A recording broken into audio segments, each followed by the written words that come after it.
Vairs nenāk nākamā porcija. Nāks 125. sērija, 12. decembris. Turpinām iet uz priekšu.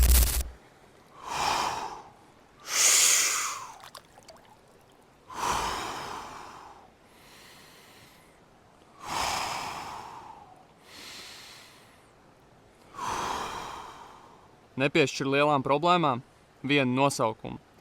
Cilvēkiem bieži vien ir grūtības atrisināt problēmas savā dzīvē, jo viņi iedod lielām problēmām vienu nosaukumu. Piemēram, cilvēks pasaka, ka viņš ir esns, bet tā daļēji ir maldīga pārliecība, jo šeit nav viena lieta, kas tev padarīja esnu.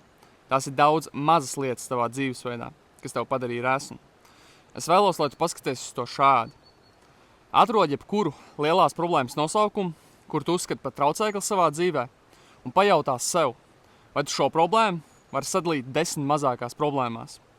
Līdz ar ko, gala rezultātā, tu spēj efektīvāk un labāk pārvaldīt šo problēmu. Jo katrai mazajai problēmai ir vienkārši atrast risinājumu.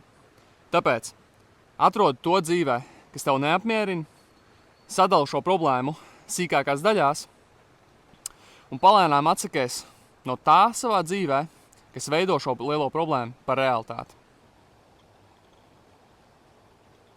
Nu ko? 5 minūtes ir iztecējušas. Kā vienmēr.